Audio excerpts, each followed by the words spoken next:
अब हम पढ़ेंगे relation. It is a subset of Cartesian product, यानी कार्टेशियन प्रोडक्ट इसमें काम होगा। इससे पहले कार्टेशियन प्रोडक्ट पढ़ाया जाता है। It is denoted by R. R is R कौन रिलेशन रिलेशन हो जाता है। A comma B belongs to A plus B, A belongs to A, B belongs to A and A relation हो जाएगा B से। इफ ए का मान 1 2 3 and A relation R defined by R का मान A comma B belongs to A plus A, हमको कराना था A belongs to A, B belongs to A and A बराबर बी होना चाहिए। ए बराबर बी होना चाहिए। ए प्लस ए निकालने के लिए इसको 1 2 3 लीजिए, तो 1 को 1 के साथ 1 को 2 के साथ 1 को 3 के साथ 2 को 1 के साथ 2 को 2 के साथ 2 को 3 के साथ 3 को 1 के साथ 3 को 2 के साथ 3 को 3 के साथ। अब रिलेशन हो जाएगा A comma B belongs to A plus A belongs to A comma B belongs to A and A divided B, यानी तो ये हो जाएगा 1 1 ब्रैकेट 1 2 ब्रैकेट 1 3 ब्रैकेट 2 2 ब्रैकेट 3 3। अब आ गया दूसरा रिलेशन है A comma B belongs to A plus A belongs to A और बी बिलोंग्स टू ए में करेंगे एंड ए इक्वल होना चाहिए बी। इक्वल कौन कौन है, 1 1 हो जाएगा इक्वल, इसमें से लेंगे 2 2 हो जाएगा इक्वल, 3 3 हो जाएगा इक्वल। एंड तीसरा रिलेशन लेते हैं A comma B belongs to A plus A belong करेगा ए में, बी बिलोंग करेगा ए में एंड बी से बड़ा होना चाहिए, यानी बी से बड़ा है यानी 2 1 लेंगे 3 1 लेंगे 3 2 लेंगे। अब आ गया domain of R. It is the set of all first element of order pair in relation R. It is denoted by dom are.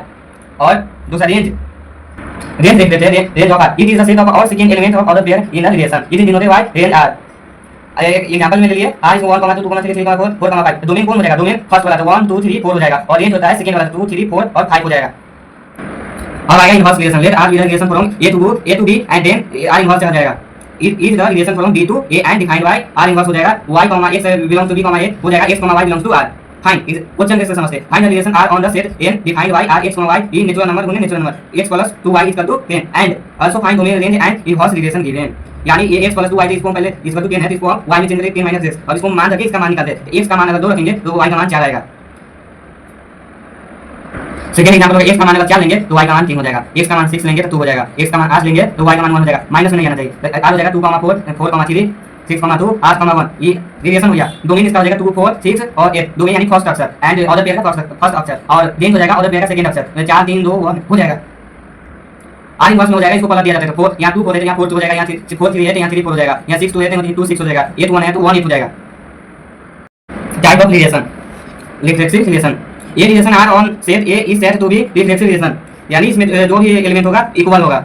A comma ए यार ए रिलेशन है ए का, ये relation A equal to A is related to A 1 2 3 related A reflexive हो जाएगा 1 1 1 2 2 और 3 3 हो जाएगा। Symmetric relation. Symmetric relation ये relation R on set A is said to be symmetric relation, यानी ए से B belongs to R imply B to A belongs to R, यानी A से बी जाएगा और बी से ए आएगा। ए रिलेशन है बी का तो बी रिलेशन होगा ए यानी 2 3 होगा तो 3 2 भी होगा, 1 2 होगा तो 2 1 भी होगा। Transitive relation A relation R on the set A is said to be transitive relation. A से बी में बिलोंग करेगा बी से सी में तो आना चाहिए ए टू सी आना चाहिए तभी होगा transitive relation. Are equal to 1 1 से 2 जाएगा तो 2 से 3 यहां से खत्म वहां से चालू होना चाहिए, तो 2 से खत्म हुआ 2 से चालू हो गया तो 3 हो जाएगा तो आना चाहिए 1 3 जो 1 3 आ गया। Equivalence relation A relation R on set A is said to be equivalence relation. It is reflexive symmetric transitive, यानी कि रिफ्लेक्सिव सिमेट्रिक का ट्रांजेक्टिव रिलेशन होगा तो इक्विवेलेंस रिलेशन होगा। तो इसका क्वेश्चन सॉल्व करते हैं। Prove that the relation equal to is and equivalence relation of set of integer, यानी इंटीजर नंबर को इक्विवेलेंस रिलेशन प्रूव करना है।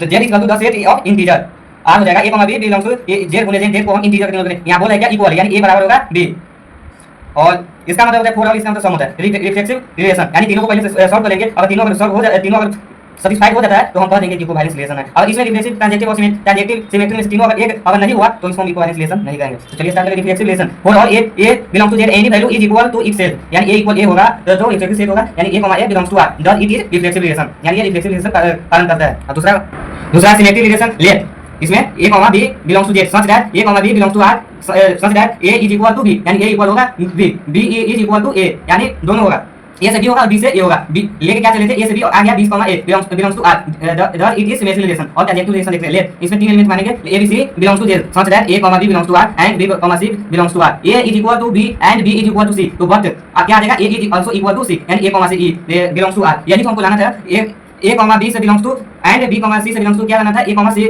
Belongs to r that it is transitive relation. Hence the given relation is an equivalence relation on the set of integer, यानी first question solve हुआ। Second question देखते हैं। Prove that the relation छोटा होना चाहिए is not an equivalence relation on the set of integer, यानी इसको solve करना है कि इक्विवेलेंस रिलेशन नहीं होना चाहिए, नॉट लगा दिया। z इसका the set of integer, z को हम इंटीजर को हम z से डिनोट करते हैं। r is a b j belongs to z गुने z b से छोटा होगा a। अब आएगा रिफ्लेक्सिव रिलेशन, इसका मतलब for all a belongs to z any value is not less than itself that such that, यानी एक वैल्यू कभी छोटा नहीं हो सकता है, यानी 1 1 1 1 से कभी छोटा हो नहीं सकता। ये कहते हैं a not belongs to r that it is not reflexive. Symmetric relation let a b belongs to z such that a b belongs to r such that a is not equal to b, यानी a b equal नहीं होगा, b is not equal to a, यानी b से a not belongs to r does it is not symmetric relation, यानी ये भी symmetric relation नहीं होगा। तीसरा conjunctive relation, let ABC belongs to Z such that A से B belongs to R, B से C belongs to R, A is equal to B and B is equal to C, but condition है कि A is also not equal to C, यानी A C equal नहीं होगा, thus it is not conjunctive relation, यानी equivalence relation ये नहीं है। तो मिलते हैं नेक्स्ट वीडियो में।